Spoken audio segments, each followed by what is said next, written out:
I'm Logan Crawford, and right now on Spotlight, are you ready for a wonderful road trip, a thrilling adventure? Well, right now we're going to dive into a thrilling adventure of Chip Hunter's debut novel. It is called Corn Island Rundown.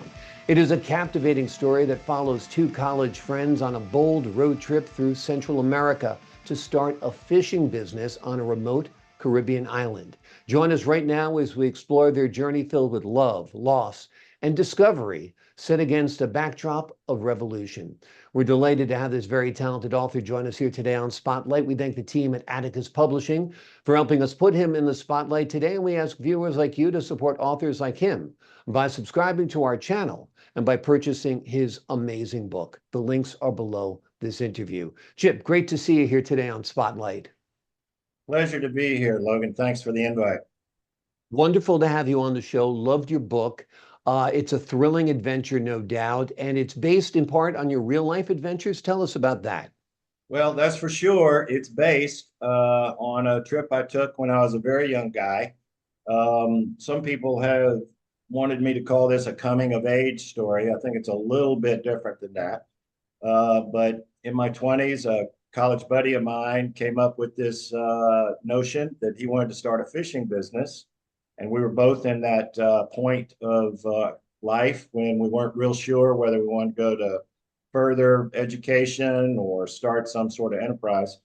So he hooked me, which took no effort at all, to go along with him on this cross country venture that took us all the way from the mountains of Virginia to a place in Nicaragua in Central America called the Hidden River. And that, my friend, is where the story begins. Amazing, amazing. Were you scared at all embarking on this adventure that would take you into Central America? I mean, that region has been troubled ever since you and I were in our 20s. So it was troubled back then, it's troubled now. Well, I wasn't aware how troubled it was, frankly. I knew I wanted to go to Mexico, and this buddy of mine, Dave Keeling, whom I'll always thank for this opportunity, he came from Jamaica, and he spoke with an interesting accent. And he liked to wear Bermuda shorts and an ascot. So he was a colorful character. And he said, "Oh, come on, let's go. You like to fish, I like to fish, and I know where there's plenty." So it just evolved from there. He But was kind of your ambassador because he was familiar with the Caribbean. I'd say so. But to some degree, we were both equally innocent about what we were undertaking. I mean, we were in our early 20s, and this was before internet. This was before cell phones. I mean, we were looking at things on paper maps. It was a whole different era. Exactly. You're breaking out the Hagstrom as you're sitting in that 1967 Plymouth Plymouth station wagon, wagon. station We wagon. we we called her very familiarly Myrtle. Myrtle was our station wagon, and she took Amazing. care of us all the way. Give us a highlight adventure. What's the one adventure when you think back at that trip, you're like, oh yeah, that kind of defines it. Well, the experience of driving through new cultures, having to struggle with languages I didn't speak, cultures I was not familiar with. But there was a bit of drama attached, as you know, and don't want to spoil the storyline, but there was an event that we both encountered midway through the journey that basically changed our lives. Amazing, amazing. In all, how long did you spend down in the Caribbean, in Well, it Central seemed America? like a long time, but basically it was only about 3 months, about 90 days, but it felt like a mini lifetime.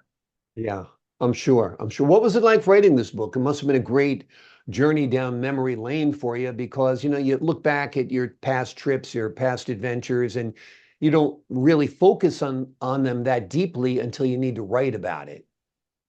Well, I've had some reflection on that, particularly in anticipation of sharing with you today.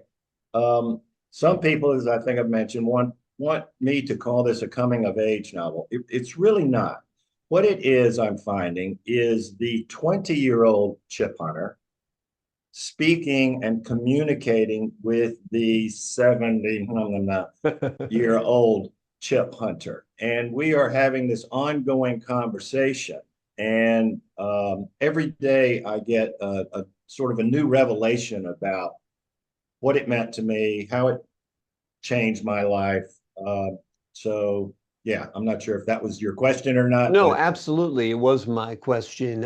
In part, at least, I was talking about memory lane and traveling down right. it, remembering it, but certainly that encompasses it. Um, have you envisioned this as a movie or a TV series? Well, I'd love to do that. I'd love to share it visually. It's stunning. I mean, we're up and down the Caribbean. We are on boat trips and dealing with animals we haven't known before, and really the people is what comes back to me now. We met some extraordinary people. The coast of Nicaragua, as you may or may not know, it's kind of a pirate's haven, or was a pirate's haven. So there's a lot of English spoken there, but it's Spanglish, it's their interpretations of words. So we got along well. Um, but yeah, I'd love to share the environment. Frankly, I've not been back to Corn Island since then. I'd love a reason to take someone like you to the island and say, look at this. You won't believe how different it was 50 years ago. Exactly. Even so, you really actually bring up a good point. It could be a dramatic film or a series, but it also could be a documentary that, 50 years later, you get back behind the wheel of an antique Plymouth and recreate the trip, with a journalist perhaps or someone else. I think that'd be a fascinating way to tell the story, particularly in this era of reality TV, right? Well, with your permission, I'm going to quote you on that. Absolutely, absolutely. No, it would be great. I mean, I think I actually worked on a little bit of a series recreating Steinbeck's travels across America with Mm. Travels with Charlie. Yeah. Nothing happened to John Steinbeck nearly as exciting as happened to you on your adventure. So I think Travels with Chip would be a lot more interesting for sure. So absolutely quote me. Tell me a little bit about your writing career. I know you're an Emmy Award winner. You're a writer, producer, director. Tell us a little bit about this is your first novel, however, right? Well, it is my first novel. I wrote another book as I was easing out of the workplace, a memoir about, I had an extended uh, period where I was in theater work, but I was backstage. I was the guy shining the lights, not in the light. So that encouraged me to look deeper into the things that I had done. And basically, it was, I've been writing to tell my family what I've done, because we all have our anecdotes from our histories that we share with family. But I just felt the need to make it accurate and chronological. So I'm sorry, We're talking about yeah. your writing career. So Oh, this was your first, you wrote a memoir you mentioned as well, and yeah. that was your first foray into actually developing the story, I guess, right? I wouldn't be surprised if this trip to Nicaragua made me a little bit more daring than I was, beforehand. And so I have reached out, and I've been very fortunate to have been hired by affiliate TV stations, network TV stations. I've worked for ABC. I did some work in the Olympics in '96, documenting things. And I guess, well, I'm chatty. Words Yep, come to me. And exactly. so putting them on paper, I don't find that hard. And then I really was privileged to have been offered a position at the National Geographic Channel when it kicked off, and met some fascinating people there. And if anything, that further encouraged me to go out and see the world. Wonderful, wonderful. Well, that is an exciting background, no doubt. And again, it lends itself to that documentary recreating your trip that you made when you were just a young man. I think it would be a terrific story. Do you have any photos from that era? I don't have any I can show you right now Yep. because they're all stored away in my home, my previous home, St. Simon's Island, Georgia. Now we're in this home, but yeah, I have a lot of film. Do you recall film? You know I what that do. is, I right? do. I recall telecine when we would take the film and transpose it into video. Yeah.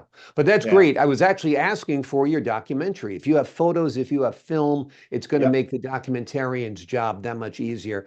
I think you got a winner here. The book is no doubt a winner. It's Chip Hunter's debut novel. It is called Corn Island Rundown. It is a captivating story that follows two college friends. It's basically a true life story that is somewhat fictionalized.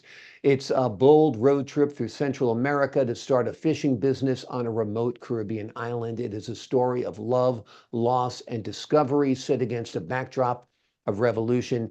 It's amazing as a book. It would be amazing as a film, as a TV series, as a documentary. Chip, thank you so much for joining us here today on Spotlight. It's been a pleasure. Thank you very much. Pleasure's all mine, my friend. To the folks at home, I'm Logan Crawford, thanking you for your time this time. Until next time on Spotlight.